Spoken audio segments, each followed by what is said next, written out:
So we literally just got back from Oklahoma last night. If you guys saw my last vlog, you will know why we were traveling to Oklahoma. If you didn't see that vlog, somewhere on the screen here, I will link it so you guys can go watch it. I was gonna do a sit down type video surrounding one of my new favorite topics that I'm gonna be including on this channel for today's video, but we are going on a road trip again and I couldn't pass up the opportunity to vlog it.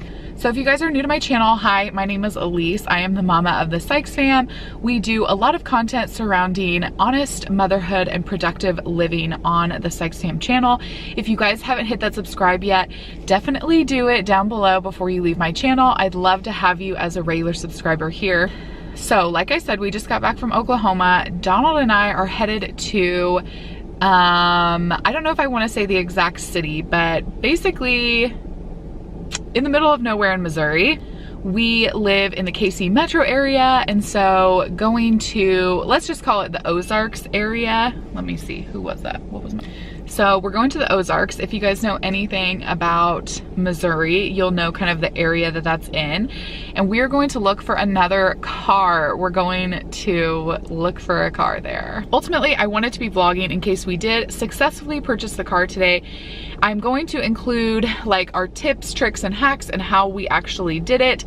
We're buying a used car. It will be new to us, not brand new. It's gonna be a used car, and those in general are harder to purchase in our area, definitely because the market for them is so extreme. Like, new cars are so expensive, so quality used cars are sought after highly, and that makes the market just harder in general for you to get a better deal, for you to make a purchase.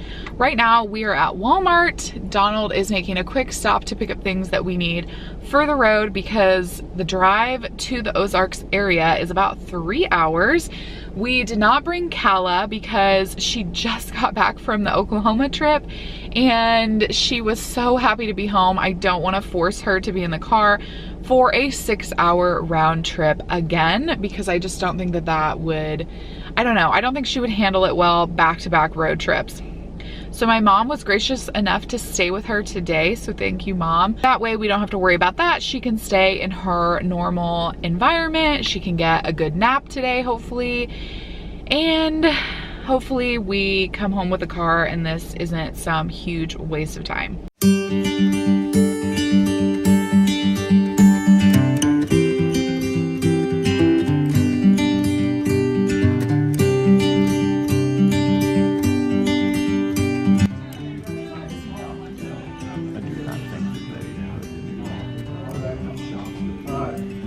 He said he looked at it and he thought it was. Not the law, not law enforceable. So we are taking a break from car negotiating and we're going to lunch at 4 o'clock because we never ate and it took 3 hours to get here. Thanks for leaving me. Funny story, I had a prior tour. It wasn't a tour, it was a car trip in high school when we came here. That was the last time I was here, so it's probably down way downhill. Have you been here? You've never been here? I have no opinion or suggestions about what's about to happen.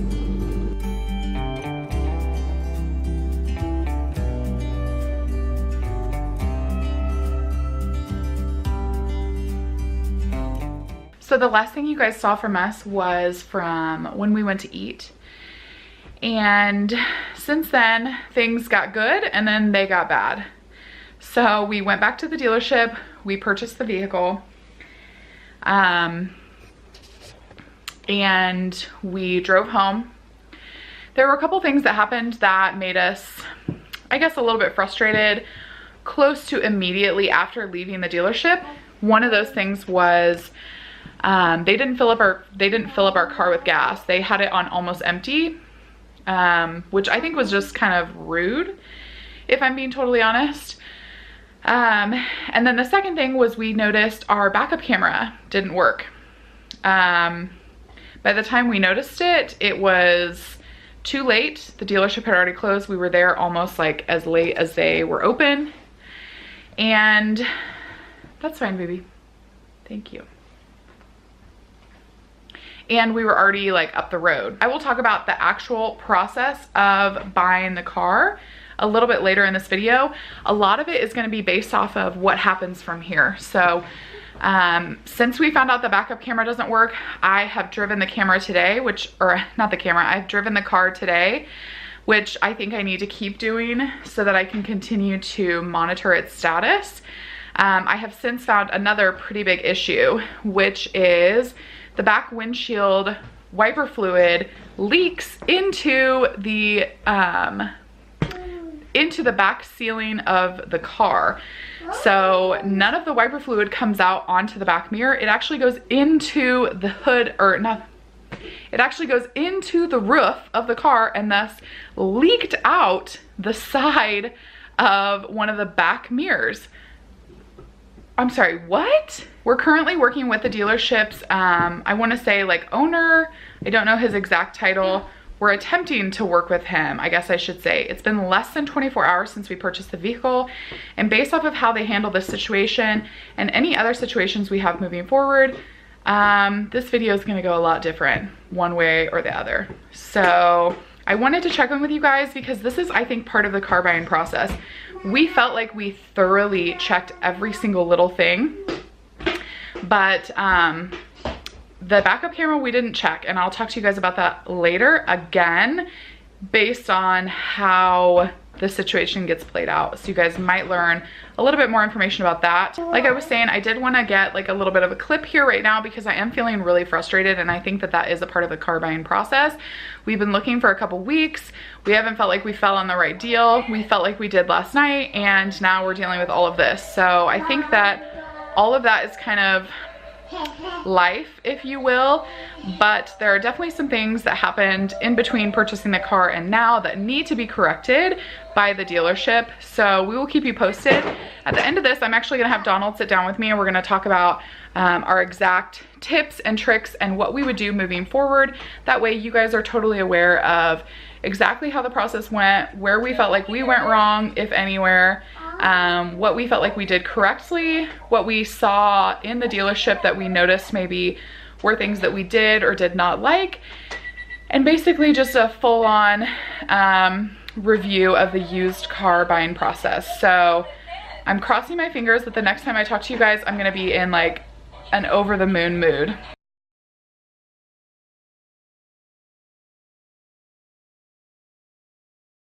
So the video started out with a few like more vlog style clips, but now we are going to sit down and talk to you more so in detail in like a sit down style video about our biggest takeaways from the used car buying process. So we ended up buying a car mid-January from a different state than where we live. We currently live in Kansas and we bought the car from Missouri. So there were kind of some hoops we had to jump through there that we'll talk about in a little bit.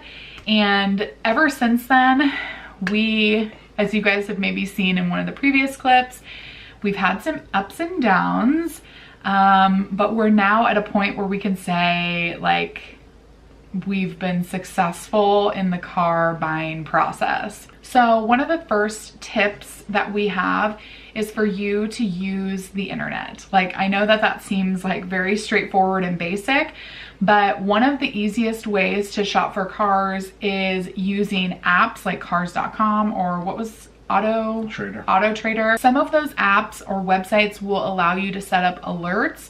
So you can put in a specific filter. So say like the model, the make, the year, the mileage, whatever, into a specific search, and then you can get notifications about new cars within that search. It was definitely a website that I used multiple times a day so I could stay up to date with what was the newest cars on the market. And in order to find out which cars we were searching for, we kind of had to evaluate our situation. And what that was is we were hoping to go from a, would you say mid-sized SUV? Crossover mid-sized SUV. To a larger SUV, one that was definitely going to have four-wheel drive, more space for more children, more space for more cargo. So just a larger SUV. So taking everything into consideration from our specific situation, we decided on which specific SUV that we wanted to go for. And then I really just spent time searching for what our baseline was. So like, what was the exact maximum that we were gonna be able to spend? What really was the exact maximum on mileage, and really staying within those parameters and just keeping on it. Once we did that and we found a specific vehicle that we wanted to go see, we went to see it. So then the next part was Donald would actually call the locations and ask them if they had them in stock, because a lot of times people do put things on the internet, as you guys may already know, that aren't exactly true. They might have already sold the car. It might be, I don't know, still in the detailing process. And so a lot of times they put them online in hopes of getting your phone call, and then somehow, some way, while they have you on the phone, they're gonna get you to come into the office anyways. The type of car in the specific filter range that we were looking for was a pretty hot commodity, I would say. So for us, if we found something, we needed to call on it right away to see the availability, see when we could come and test drive it, talk to somebody about it, because if we didn't do that and we waited a day or two, the car would be gone. So definitely being on top of it, checking the site multiple times a day if you have to. It's kind of similar to the process of buying a house. Like if you're in a hot area, kind of like we are, where you literally have to jump on things before they're even on the market. Now that kind of goes into my point that I've talked to you guys about before in a previous vlog, and that is used cars are especially a hot commodity because they still have really great features. A lot of them have low miles. They are really still amazing cars, but they're not at the huge price point that brand new cars are. I again think that that's kind of an obvious thing, but just in case it's not, if you buy a brand new car, what is it? The depreciation rate the second you drive off of the lot is like $20,000 or something insane.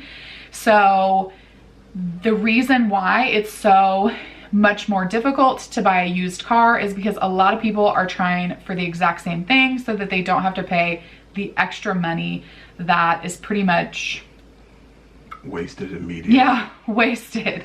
Another thing that we made sure we did every time we went to or thought about looking at a vehicle was kind of weighing its features and options in a website like Kelley Blue Book or NADA to kind of get an idea of how much the vehicle's worth, despite what the dealership is trying to sell it for. Those numbers usually conflict, so you want to make sure that you have all the information possible when going into the dealership, so that you don't have to waste your time doing other things or seeing vehicles that aren't what you're actually looking for. And with VIN numbers now, you can actually put the VIN number into those estimation sites, and they will give you specific numbers for that vehicle. Of course, it still always is like an estimation based off of the quality of the vehicle, in the sense of like how well it's been taken care of, was it smoked in. So all of those things are kind of things you have to see personally and take in like a grain of salt when you see them, because Kelley Blue Book can only do so much as a computer, obviously. But having a good idea of a specific number that it is evaluated at online before you go in for any kind of negotiations is a must do. The other thing I would recommend doing before you actually go into the dealership is to print out a copy of the listing itself of the car. That's where the dealership is going to tell you about all the specifics that they have on the car. And the reason that I say that you should do that is because sometimes they don't match up to the vehicle that you see.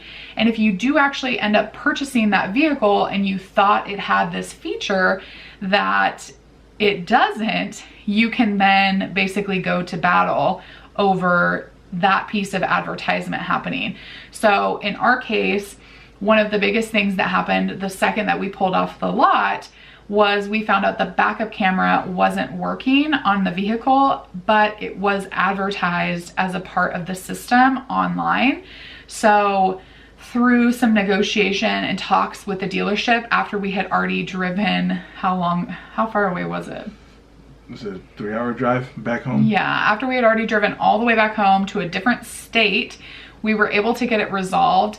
But having that piece of paper is really important because a lot of times after they sell you the vehicle, that listing goes away. So you don't have necessarily that piece of evidence.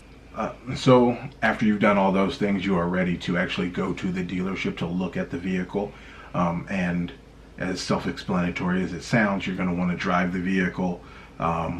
Small things that you might not have thought of is turning on all of the windshield wipers, checking, you know, locks and making sure the door is open properly. Just any and everything you could think of to check, you're going to want to check because there's something you could take for granted and just assume that it worked and found out that it didn't. And it would just cause you a much bigger headache down the road. Yeah, it might seem silly to spend time out in the cold or whatever going through every single piece of equipment and making sure that it works. The heated seats, the windshield wiper fluid, the dash, like every single piece that is a part of it. But you will feel even worse driving off of the lot and not having checked a piece that you assumed was there and it's not there, and then you don't have the information to back up having it fixed or having it installed. So really spending that time, if you're interested in that vehicle, getting it inspected is another option. I will say that the inspections are usually super cheap. Like we took it to a local garage and they inspected it, but they did very minimal inspections. They're not gonna go through every single piece like we're talking about of electrical equipment, of, you know, everything under the hood, every single thing you can imagine. So if you feel like that's gonna be disappointing to you, if something ends up not working or is faulty, then you definitely should spend the time doing that if you're sincerely interested in the vehicle. The next part that I think is most intimidating for people is the negotiation process. I would definitely approach the negotiation process in a very like logical and polite and professional manner. Although some car dealerships can be kind of like, they're gonna get ya mindset for every penny that you have. Not all of them are like that, and I think a lot of people are just regular people and they want to have normal conversations and they want to sell you the car just as much as you want to buy the car in a lot of cases.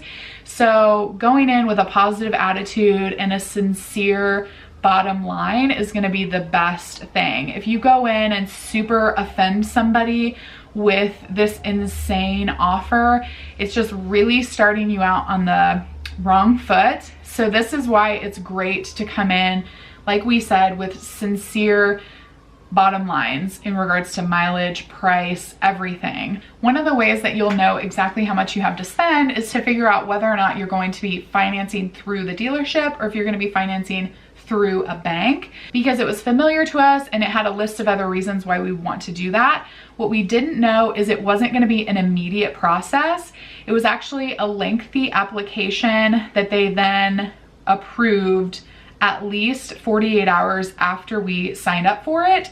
So if you're going in some weekend and you feel like you want to finance through your bank or through someone outside of the car dealership, make sure you have those ducks in a row, because if you don't, it's definitely, at least in our experience, not going to be an instantaneous result. So you may end up having to go with a different set of financing than you wanted to going in. In our case, if you're thinking like, well, if you apply for the loan several days ahead, then how are you still gonna have the loan by the time you get the car? In our case, they had like a 30-day period where the loan was good for, and if you were still looking for a car outside of that 30-day period, you would just apply again for another loan, which isn't the end of the world.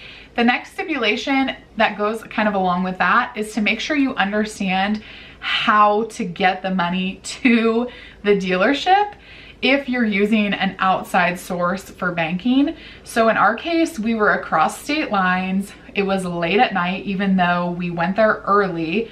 It takes a really long time to go through the entire process of going back and forth, looking at the vehicle. If you're trading one in, that adds in even more excess work. So it's a really long process, and it's important for you to understand how you're going to give that money. Are you going to get the loan from the bank and take it in, like cash in hand? Are you going to have a cashier's check written before you go? Is the dealership going to accept like a cashier check that would be mailed to them? In our situation, it ended up kind of putting us in a hard spot because our bank had a set of terms and the dealership didn't want to accept them. So it was interesting. The bank felt like they were doing something that wasn't normal, but nonetheless, our bank kind of bent over backwards for us basically to make it happen so that we didn't have to travel back so far. So that's definitely something that I have learned, is that you need to know exactly how you're going to pay with an outside source, and make sure that how you're going to pay is going to be accepted by the dealership. The next thing I'm going to talk about is the crossing state lines. So we live within the Kansas City metro area, and there's Kansas City, Kansas, Kansas City, Missouri. We're like really close to the state border.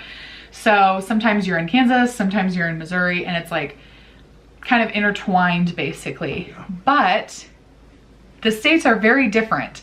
So even though you might have gone 5 feet one way and you're now in Missouri, the rules regarding how you purchase the car, who you pay the taxes to, will be totally different possibly than how they would have been 5 feet backwards. So if you are going to buy a car out of state, it's not necessarily impossible, but it is going to require extra work in regards to figuring out the guidelines specific to that state so that you can be prepared when you're trying to buy the car. Yeah, you don't want to get there and realize that the state you're in does not work anything like your state. You've bought cars in your state before and you realize you have to come up with more money up front than you thought you had to, or they don't take the money up front, and then when you go to register the car, you realize you need that money at that point. There's just a lot of different scenarios that can come up when you're doing stuff in a different state. So you should do your homework and make sure you know exactly what you're getting into. In our situation, we had to know that Missouri doesn't accept car taxes at the time of purchase. You actually have to pay those. When do they pay them in Missouri? When they go to register the car. So in Kansas though, you pay the taxes at the time of purchase. So with that knowledge, when we were in Missouri, we had to know that we had to account for the money that we would have to pay for taxes after the fact. Okay, sorry if the angle's a little bit different, but my camera battery died. Of course, it wouldn't be a video of mine without the camera battery or the SD card filling up, which is probably what's gonna happen next. So one of the last things I wanted to leave you guys with was you need to be prepared to walk away.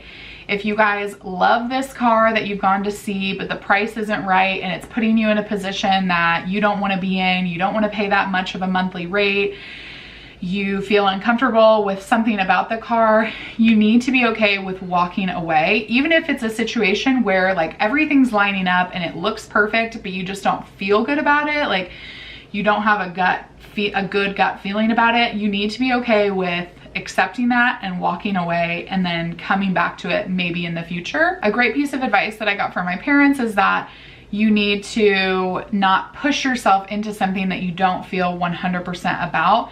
You definitely don't want to wake up the next morning with full-on regret about a purchase like a new car. Yeah, because there's not much you can do about returning that. They're not pants that you can just take back to the store. If you buy a car, you bought a car. I think there's some states, like doesn't Kansas have like a 72-hour contract rule or something? But isn't that to exchange it for another vehicle?